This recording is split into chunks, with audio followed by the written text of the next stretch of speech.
മാന്യപ്രേക്ഷകർക്ക് എൻ്റെ പ്രണാമം. സാധാരണഗതിയിൽ ഒരു സമൂഹം ഈശ്വരനെ കാണുന്നതും ഈശ്വരാരാധന നടത്തുന്നതുമെല്ലാം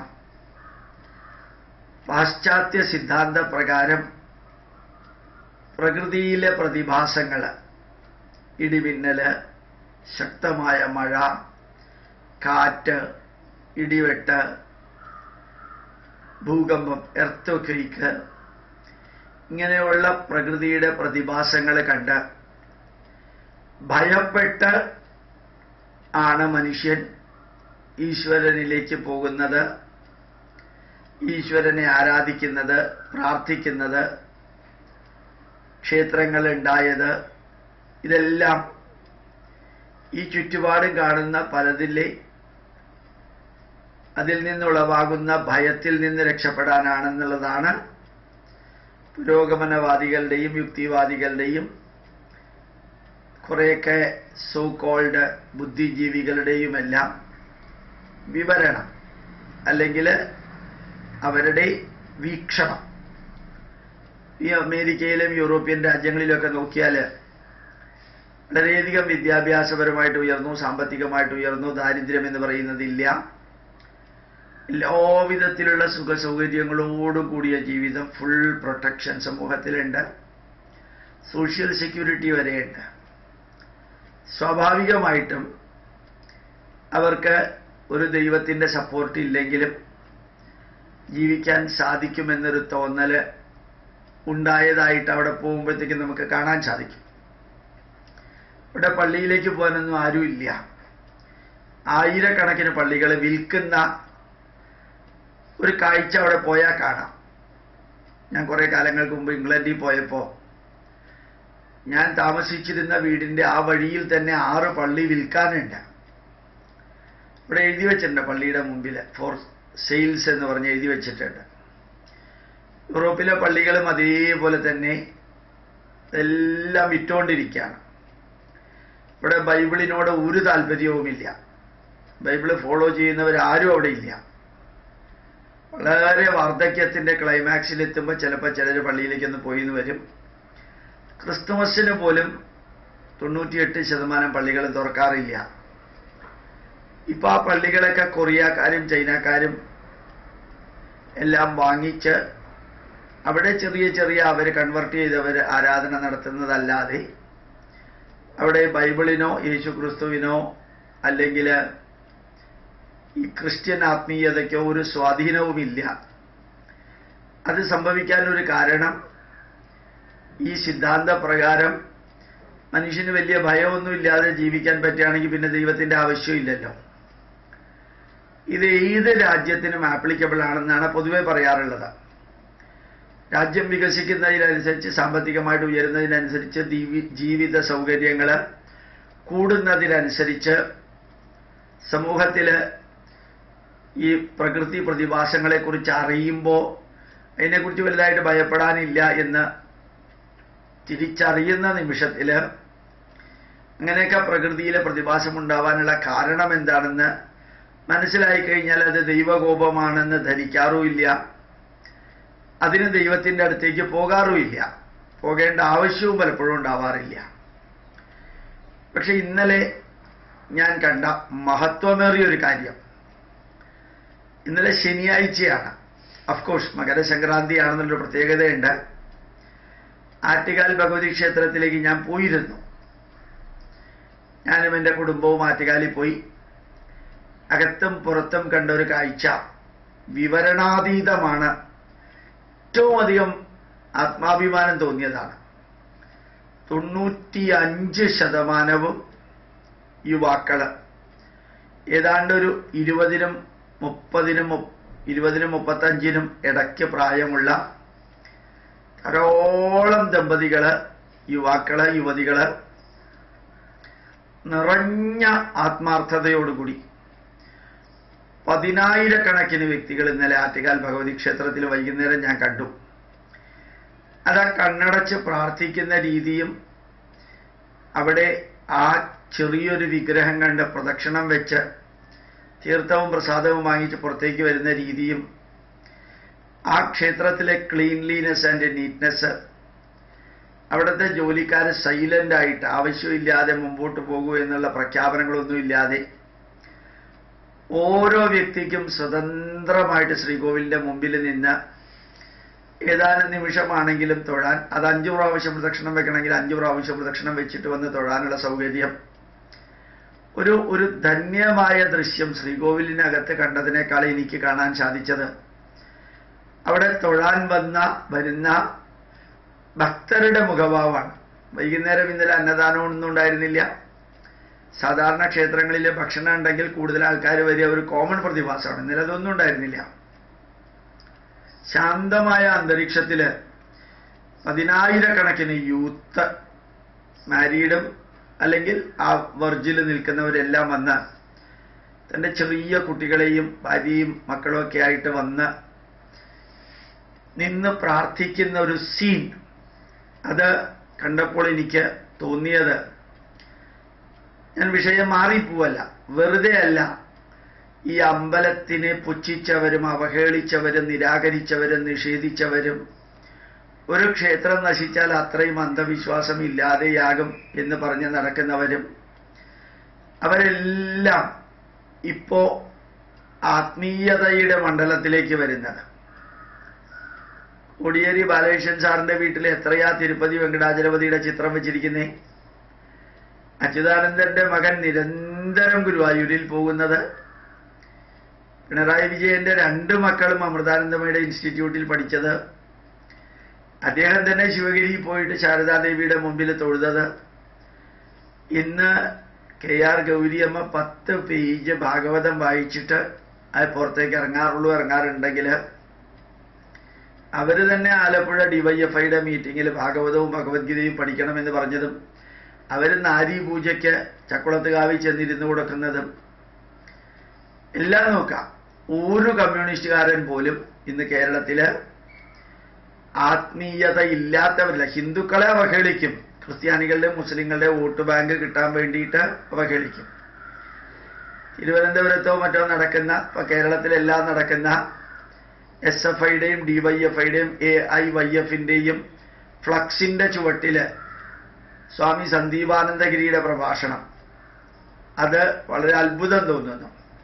വിവേകാനന്ദന്റെയും ചട്ടമ്പി സ്വാമികളുടെയും നാരായണ ഗുരുദേവന്റെയും ചിത്രവും വയ്ക്കുക, കാവിയൊടുത്ത സന്യാസിയുടെ പ്രഭാഷണം അവരുടെ മീറ്റിങ്ങുകളിൽ നടത്തുക. എന്തൊക്കെ പറഞ്ഞാലും ഒരു ആത്മീയതയുള്ള വ്യക്തിയെയാണ് വിളിക്കുന്നത്. യുക്തിവാദി, യുക്തിയുടെ രീതിയിൽ അദ്ദേഹം ആത്മീയത വിവരിക്കുന്നുണ്ടാവുമെങ്കിലും ഇതിനൊക്കെ നിഷേധിക്കുന്ന ഒരു വ്യക്തിയെ കാവ്യ കൊടുത്തുകൊണ്ട് പോവില്ലല്ലോ. നമുക്ക് അത്ഭുതം തോന്നുന്ന ഒരു മാറ്റം. അതിന് പ്രധാന കാരണം നമ്മളുടെ ധർമ്മത്തെക്കുറിച്ചുള്ള അറിവ് എല്ലായിടത്തും പ്രചരിക്കുന്നുണ്ട്. പണ്ട് പല ചോദ്യങ്ങൾക്കും ഉത്തരം കൊടുക്കാൻ ആൾക്കാരുണ്ടായിരുന്നില്ല. ഇന്ന് ഉത്തരം കൊടുക്കുന്നതിനെ കുറെ പേര് പുച്ഛിക്കുന്നുണ്ടാവും, എതിർക്കുന്നുണ്ടാവും. പക്ഷെ സമൂഹം മൊത്തത്തിൽ അത് സ്വീകരിക്കുന്നു എന്നുള്ളത് അടിവരയിട്ട് പറയേണ്ട കാര്യമാണ്. ഒരു 100-ൽ 97 പേര് സ്വീകരിക്കുകയും 3 പേര് എതിർക്കുകയും ചെയ്യുന്നു എന്നുള്ളത് അത് സ്വാഭാവികമാണ്, എതിർക്കേണ്ടതുമാണ്. അങ്ങനെയുള്ള വീക്ഷണവും സമൂഹത്തിൽ ആവശ്യമാണ്. എല്ലാം കണ്ണുമടച്ച് ആരാധിച്ചു കഴിഞ്ഞാൽ അമേരിക്കയിലും യൂറോപ്പിലും ക്രിസ്ത്യാനികൾക്ക് പറ്റിയ മാതിരി പറ്റും. അപ്പൊ ശരിക്ക് SFIയും DYFIയും AIYFും CPMും CPIയും ഒക്കെ ആത്മീയതയുടെ വഴിയിലേക്ക് പോകാനും കടകംപള്ളി സുരേന്ദ്രനെ പോലെയുള്ളവർ 100 കണക്കിന് അമ്പലങ്ങളിലെ ഭാഗവത സപ്താഹം ഉദ്ഘാടനം ചെയ്യാനും ഗോപുരം ഉദ്ഘാടനം ചെയ്യാനും ക്ഷേത്രകാര്യങ്ങൾ ഉദ്ഘാടനം ചെയ്യാനൊക്കെ പോവാൻ കാരണം, അല്ലെങ്കിൽ KT ജലീലും പിന്നെ മന്ത്രി G സുധാകരനും ഒക്കെ അമ്പലത്തിന്റെ മുമ്പിൽ നിന്ന് ഫോട്ടോ എടുക്കുന്നത് കൊണ്ടും എതിർക്കാതെ തീർത്ഥവും പ്രസാദവും ഒക്കെ വാങ്ങിക്കാൻ കാരണം അടിമുടിയുള്ളൊരു മാറ്റം, അറിവിന്റെ ആ വെളിച്ചത്തിലുണ്ടാവുന്ന മാറ്റാണ്. അത് ഇന്നലെ വൈകുന്നേരം ആറ്റുകാൽ ഭഗവതി ക്ഷേത്രത്തിൽ പോയപ്പോൾ കാണാൻ സാധിച്ചു. മകം തൊഴലിന് ചോറ്റാനിക്കരയിൽ വരുന്ന പെൺകുട്ടികളുടെ എണ്ണം ഒരുപക്ഷെ ഒരു വിശ്വാസമാണ്, നല്ലൊരു ഭർത്താവിനെ, പാർട്ട്ണറെ കിട്ടാൻ അവിടെ പോകുന്നത് നല്ലതാണെന്ന്. ആ ഒരു വിശ്വാസം, കുടുംബജീവിതത്തിന് നന്മ നിറഞ്ഞ ഒരു പാർട്ട്ണറെ കിട്ടണം, അതിന് കുറച്ച് എത്ര ബുദ്ധിമുട്ടിയാലും കുഴപ്പമില്ല.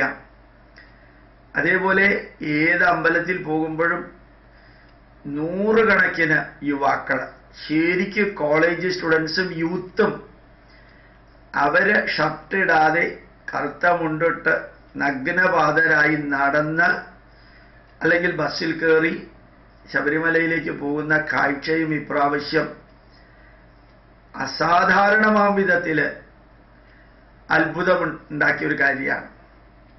ഒരുപക്ഷെ ഇതുമാതിരിയുള്ള ആത്മീയതയുടെ പ്രവാഹം ചില രാഷ്ട്രീയ പാർട്ടിക്കാർക്ക് അസാധാരണമാം വിധം ബെനിഫിഷ്യൽ ആകും എന്ന് കണ്ടിട്ടായിരിക്കും മറ്റുള്ളവരും ആത്മീയതയിലേക്ക് വന്നത്. ആത്മീയതയിലേക്ക് വരാതെ ഇനി നിന്ന് പഴയ്ക്കാൻ സാധിക്കില്ല എന്നൊരു തോന്നലുണ്ടായി എങ്കിൽ അത് വസ്തുതാപരമായ തോന്നലാണ്. അത് ഇന്നലെ ആറ്റുകാലിൽ കാണാൻ സാധിച്ചു.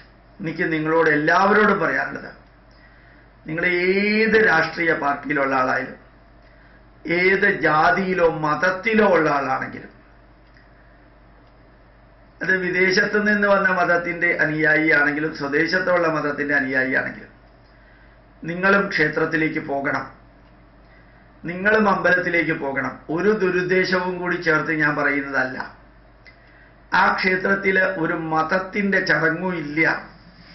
ക്രിസ്ത്യൻ പള്ളിയിലും ഇസ്ലാമിന്റെ മസ്ജിദിലും മതാടിസ്ഥാനത്തിലുള്ള ചടങ്ങുകളുണ്ട്, അമ്പലങ്ങളിലും മതാടിസ്ഥാനത്തിലുള്ള ചടങ്ങുകളില്ല. ആത്മീയതയുടെ അടിസ്ഥാനത്തിലുള്ള ചടങ്ങുകളേ ഉള്ളൂ.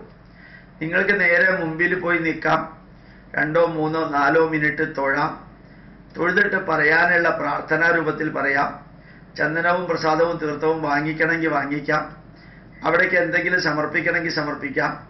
അതല്ലെങ്കിൽ ആ ദർശനം മാത്രം കഴിഞ്ഞ് തിരിച്ചു വരുമ്പോൾ കിട്ടുന്നൊരു സന്തോഷം, അത് ഒരു കാരണവശാലും ഈ മറ്റ് പ്രാർത്ഥനകൾ, മറ്റു മതങ്ങളുടെ പ്രാർത്ഥന പോലെയല്ല. ഇവിടെ വേറൊരു വ്യക്തിയുടെ നിർദ്ദേശപ്രകാരം അല്ല നമ്മൾ പ്രാർത്ഥിക്കുന്നത്. അതുകൊണ്ട് ഹിന്ദുക്കളും ഹിന്ദുക്കളായിരുന്നവരും അവർക്കത് നല്ലതാണെന്ന് തോന്നുകയാണെങ്കിൽ ഒന്ന് ക്ഷേത്രത്തിൽ പോയി ദർശനം നടത്തി വരണം. എന്താ വ്യത്യാസം എന്നുള്ളത് മനസ്സിലാവും. കമ്മ്യൂണിസ്റ്റുകാരോട് ഞാൻ പറയേണ്ട കാര്യമില്ല, അവരിലിപ്പോൾ ഏതാണ്ട് എല്ലാവരും തന്നെ പോകുന്നുണ്ട്. നിഷേധിക്കുകയും പുച്ഛിക്കുകയും നിരാകരിക്കുകയും ചെയ്യുമ്പോഴും ഈ വിഷ്ണു, ബ്രഹ്മാവ്, ശിവൻ, ലക്ഷ്മി, സരസ്വതി, പാർവതി, ഇതൊക്കെ മറ്റു മതങ്ങളുടെ വ്യാഖ്യാന രീതിയിൽ വ്യാഖ്യാനിക്കുമ്പോഴാണ് അബദ്ധം പറ്റുന്നത്. ക്രിസ്ത്യാനികൾക്ക് പുണ്യവാളന്മാരുണ്ട്, saint Sebastian, saint Joseph, saint Mary, അതൊക്കെ ജീവിച്ചിരുന്ന മനുഷ്യരാണ്.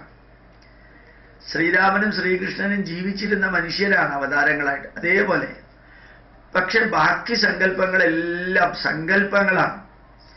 ഈ പ്രകൃതിയിൽ നമ്മൾ ഈശ്വരീയത കാണുന്ന അവസ്ഥയാണ്. നമ്മളെ സൃഷ്ടിച്ചതും നിലനിർത്തുന്നതും നമ്മളെ അന്ത്യത്തിൽ തിരിച്ചെടുക്കുന്നതും ഒക്കെ പ്രകൃതിയുടെ പ്രതിഭാസമാണ്. ആ പ്രകൃതിയെയാണ് നമ്മൾ ധന്യമായിട്ട് കാണുന്നത്. ആ പ്രകൃതിയിൽ നിന്ന് നമ്മൾ വന്നു, പ്രകൃതിയിലേക്ക് നമ്മൾ തിരിച്ചു പോകുന്നു. ആ പ്രകൃതിയെ സൃഷ്ടിസ്ഥിതി സംഹാരത്തിൻ്റെയും ഇച്ഛാശക്തി, ജ്ഞാനശക്തി, ക്രിയാശക്തിയുടെയും എല്ലാം പ്രതീകമായിട്ട് കണ്ടുകൊണ്ട് ആരാധിക്കുമ്പോൾ പ്രകൃതിയുടെ ഉൽപ്പന്നമായ നമ്മൾ പ്രകൃതിയെ മാതാവായിട്ട് കണ്ട് ആരാധിക്കുന്നു. അതിനൊരു രൂപം വേണം. രൂപമില്ലാതെ നമുക്ക് ഇമാജിൻ ചെയ്യാൻ സാധിക്കില്ല. അത് നമുക്ക് ക്ഷേത്രത്തിൽ കാണാൻ സാധിക്കും. അങ്ങനെ ഒന്ന് ചിന്തിച്ചു നോക്കാം. നിങ്ങൾ ക്ഷേത്രത്തിലേക്ക് പോവാം. ഇന്നലെ വരെ പോകാതിരുന്ന വ്യക്തിയാണ് എന്നുള്ളത് വിട്ടുകളയുക. ഇന്നൊന്ന് പോയി നോക്കാം. ശരിക്ക് പവനൻ എന്ന് പറയുന്ന ഭയങ്കര യുക്തിവാദി വടക്കുംപുറം ക്ഷേത്രത്തിലേക്ക് രാവിലെ 4:30 എന്നും പോയിരുന്നു. ഈ തിരുവനന്തപുരത്തെ യുക്തിവാദികളും പുരോഗമനവാദികളും കമ്മ്യൂണിസ്റ്റുകാരും അമ്പലത്തിലേക്ക് പോകുന്നുണ്ടോ എന്നറിയാൻ വെള്ളയമ്പലത്തുള്ള ഒരു ആൽത്തറ ദേവീക്ഷേത്രമുണ്ട്. അവിടെ രാവിലെ ഒരു 4:30 5-നും പോയാൽ നിങ്ങൾക്ക് കാണാം ധാരാളം പേര് ഈശ്വരനെ എതിർക്കുന്നവരും ക്ഷേത്രത്തെ എതിർക്കുന്നവരും പുരോഗമനവാദികളും യുക്തിവാദികളിൽ പലരും അവിടെ വന്ന് തൊഴുതു പോകുന്ന കാഴ്ച നിങ്ങൾക്ക് കാണാം. ദൂരെ മാറി നിന്ന് അമ്പലങ്ങളെയും ക്ഷേത്രങ്ങളെയും നല്ലോണം എതിർത്തിരുന്ന ആളാണ് പി ഗോവിന്ദപിള്ള. പി ഗോവിന്ദപിള്ള ജീവിതത്തിന്റെ അവസാന ഭാഗം എന്നും പഴവങ്ങാടി ക്ഷേത്രത്തിലെ ദീപാരാധന തൊഴാനായിട്ട് വരുമായിരുന്നു. ശരീരം അനങ്ങുന്നത് വരെ അദ്ദേഹം പഴവങ്ങാടി ഗണപതി കോവിലിൽ തൊഴുതിട്ടാ പോയിരുന്നത്. പി കെ വാസുദേവൻ നായരുടെ കുടുംബാംഗങ്ങൾ മുഴുവനും അമ്മയുടെ ഭക്തന്മാരാണ്. പി ഗോവിന്ദപിള്ളയുടെ കുടുംബാംഗങ്ങളും അമൃതാനന്ദമയുടെ ഭക്തന്മാരാണ്. നിങ്ങൾ പെരുമ്പാവൂരുള്ള മാതാ അമൃതാനന്ദമയുടെ ആശ്രമത്തിലേക്ക് പോയാൽ ഇവരൊക്കെ അവിടെ കാണാം. ഞാൻ അവിടെ പ്രഭാഷണത്തിന് പോയപ്പോൾ മുൻനിരയിൽ ഇരുന്നവർ മുഴുവനും ഈ CPI CPM നേതാക്കന്മാരുടെ ഭാര്യ, മക്കള്, അച്ഛൻ, അമ്മ, കുടുംബാംഗങ്ങള്, സഹോദരി സഹോദരന്മാരായിരുന്നു ഉണ്ടായിരുന്നത്. EK നായനാരുടെ ജ്യേഷ്ഠൻ പോലും ക്ഷേത്ര സംരക്ഷണ സമിതിയുടെ പ്രസിഡന്റായിരുന്നു ആ പ്രദേശത്തെ. അപ്പൊ ഇവരെല്ലാവരും ഒരു കാര്യം ഉറപ്പാ, ഈ ക്ഷേത്ര ദർശനം അതൊരു അവാച്യമായിട്ടുള്ള അനുഭവമാണ്. അന്ധമായിട്ട് ഈശ്വരൻ എൻ്റെ എല്ലാം പാപം എടുത്തോളും, എനിക്ക് സ്വർഗം തരും എന്ന് ധരിച്ചു പോവരുത്. അവിടെ ചെന്ന് നമ്മുടെ പ്രശ്നങ്ങൾ പരിഹരിക്കാനല്ല പോകുന്നത്. പ്രശ്നങ്ങൾ അഭിമുഖീകരിക്കുമ്പോൾ മനസ്സിന് ശക്തി ഉണ്ടാവണം. ഇതൊക്കെ ജീവിതത്തിലുള്ളതാണെന്ന് നമ്മളെ ഓർമ്മപ്പെടുത്തലാണ് ക്ഷേത്ര ദർശനം. അത് ഇന്നലെ ഇത്രയും അധികം യുവാക്കളും യുവതികളും ഈ ആറ്റുകാൽ ഭഗവതി ക്ഷേത്രത്തിലേക്ക് വരുമ്പോൾ വന്ന് തൊഴുതു പോകുമ്പോൾ കണ്ടു. അതുപോലെ പത്മനാഭസ്വാമി ക്ഷേത്രത്തിൽ എത്രയാ യുവാക്കൾ ശബരിമലയിൽ നിന്ന് വന്നിറങ്ങി തൊഴാൻ വരുന്നത്. എനിക്കിപ്പോഴും പത്മനാഭസ്വാമി ക്ഷേത്രത്തിൽ പോകാൻ പേടിയാ, അവരുടെ നിയമവും അവരുടെ വശങ്ങളും. പക്ഷെ അത്രയും പേര് തോർത്തമുണ്ട് കൊടുത്തോണ്ട് യുവാക്കൾ, വെറും ഒറ്റമുണ്ട് കൊടുത്തോണ്ടുള്ള യുവാക്കൾ, ഒന്ന് രണ്ടൊന്നുമല്ല, 10,000-കണക്കിന്. നമ്മുടെ ഹിന്ദു ധർമ്മം അത് അടിമുടി വളരുകയും ഉയരുകയും ചെയ്യുന്നൊരു കാലഘട്ടത്തിൽ നമ്മൾ നമ്മുടെ പൈതൃകം പഠിപ്പിക്കുക എന്നുള്ളത് ഒരു യജ്ഞം, അത് ആചരിച്ച് മറ്റുള്ളവരെ കൊണ്ട് ആചരിപ്പിക്കുക എന്നുള്ളത് വേറൊരു യജ്ഞം. ആചരിപ്പിക്കാൻ അത്ര ബുദ്ധിമുട്ടില്ല, എല്ലാവർക്കും ആചാരങ്ങൾ ഇഷ്ടമാണ്. പക്ഷെ പഠിപ്പിക്കാൻ കുറേ പേർക്ക് ബുദ്ധിമുട്ടുണ്ട്. രണ്ടിലേതെങ്കിലും ഒന്ന് ചെയ്യാം. നിങ്ങളും ക്ഷേത്ര ദർശനം നടത്തുക, ആഴ്ചയിൽ ഒരിക്കലെങ്കിലും ക്ഷേത്രത്തിലേക്ക് പോവുക. അത് കുടുംബസഹിതം പോവുക, കുറേ നേരം ക്ഷേത്രത്തിലിരിക്കുക. നമുക്ക് എവിടേക്ക് വീട്ടിൽ നിന്ന് പോകണമെങ്കിലും പാർക്കിലേക്കൊക്കെ പോകാൻ ഒരു വർഷത്തിൽ 1-2 പ്രാവശ്യമൊക്കെ പറ്റുള്ളൂ. പക്ഷെ എല്ലാ ദിവസവും ക്ഷേത്രത്തിലേക്ക് പോവുകയാണെങ്കിൽ പോലും അത് വിരസമാവില്ല. ദിവസവും ചോറ് ഊണിന്റെ ഭാഗമായിട്ട് കഴിക്കുമ്പോൾ നിങ്ങൾക്ക് ബോറടിക്കുന്നില്ല എന്ന് ചോദിക്കുന്നതിൽ അർത്ഥമില്ല. അത് ജീവിതത്തിന്റെ ഭാഗമാണ്. ദിവസവും കുളിക്കുന്നത് എന്തിനാണ്, ബോറടിക്കില്ലേ എന്ന് ചോദിക്കുന്നതിൽ ആരും ചോദിക്കാറുമില്ല. അത് ജീവിതത്തിന്റെ ഭാഗമാണ്. ഇപ്പോൾ ക്ഷേത്രത്തിൽ മിനിമം 2 പ്രാവശ്യമെങ്കിലും ഒരാഴ്ചയിൽ പോവാം, അല്ലെങ്കിൽ 1 പ്രാവശ്യമെങ്കിലും പോവാം. അതിൽ നിന്ന് അതൊരു യാത്രയാണ്, ഒരുമിച്ചുള്ള യാത്ര. പലതും ചർച്ച ചെയ്തും കണ്ടും കേട്ടും നമുക്ക് പറയാനുള്ളത് പറഞ്ഞും തിരിച്ചു വരാനുള്ള ആ യാത്ര യുവതീ-യുവാക്കളും മധ്യവയസ്കരും 100% സ്വീകരിച്ചു കൊണ്ടിരിക്കുന്ന ഒരു കാലഘട്ടത്തിൽ എല്ലാവിധത്തിലുള്ള സൗകര്യങ്ങളും ഇന്ന് കേരളത്തിലുണ്ട്. അമേരിക്കയിലെ എല്ലാവിധത്തിലുള്ള സൗകര്യവും, കാനഡയിലും യൂറോപ്പിലും എല്ലാവിധത്തിലുള്ള സൗകര്യവും വന്നപ്പോഴാണ് അവർ പള്ളിയിൽ പോകും ബൈബിൾ വായനയും കുർബാനയും നൊവേനയും ഒക്കെ നിർത്തിയത്, പള്ളി വിൽക്കുന്നത്. പക്ഷെ ഇവിടെ നേരെ റിവേഴ്സാണ്. ഭാരതം ആത്മീയതയുടെ രാഷ്ട്രമാണ്. അപ്പൊ ഇവിടെ കുടുംബ സൗകര്യങ്ങളും ജോലിയും സമ്പത്തും മറ്റെല്ലാം വർദ്ധിച്ചപ്പോൾ ആത്മീയതയിലേക്കുള്ളൊരു തിരിച്ചുവരവ്, അത് പറയാൻ വേണ്ടിയിട്ടാണ് ഞാൻ ഇത്രയും പറഞ്ഞത്. സാമ്പത്തികമായിട്ടും സാമൂഹികമായിട്ടും വിദ്യാഭ്യാസപരമായിട്ടും സാംസ്കാരികമായിട്ടും ഉയരുന്നതിനനുസരിച്ച് ആത്മീയതയിലേക്കുള്ളൊരു തിരിച്ചുവരവ് ഗംഭീരമായിട്ട് കാണുന്നുണ്ട്. അത് ONV കുറുപ്പ് എന്ന ഇടതുപക്ഷക്കാരൻ എഴുതിയ കവിതകളിലും കാണാം. വയലാർ രാമവർമ്മയുടെ ഗുരുവായൂർ അമ്പലനടയിൽ എത്ര ഗംഭീരാണ്. എത്രയെത്ര ഇടതുപക്ഷ എഴുത്തുകാരും അന്ത്യത്തിൽ ചെന്ന് ഗംഭീരമായിട്ട് ആത്മീയതയിലേക്ക്, ഭാരതീയ ആത്മീയതയിലേക്ക് തിരിച്ചു വരുന്ന കാഴ്ച കാണുന്നത് പോലെ യുവാക്കളും യുവതികളും നമുക്ക് എല്ലാവർക്കും അന്ധവിശ്വാസമില്ലാത്ത, ദുരാചാരമില്ലാത്ത, അനാചാരങ്ങളില്ലാത്ത, ബ്ലൈൻഡ് ഭക്തിയില്ലാത്ത, ഒരു ബുദ്ധിക്കും യുക്തിക്കും ശാസ്ത്രത്തിനും നിരക്കുന്ന വിധത്തിലുള്ള ഭക്തിയോടുകൂടിയ ക്ഷേത്ര ദർശനം നടത്താൻ ഹിന്ദുവിനും ക്രിസ്ത്യാനിക്കും മുസ്ലിമിനും സാധിക്കട്ടെ എന്ന് പ്രാർത്ഥിക്കുന്നു. പ്രണാമം, നമസ്കാരം.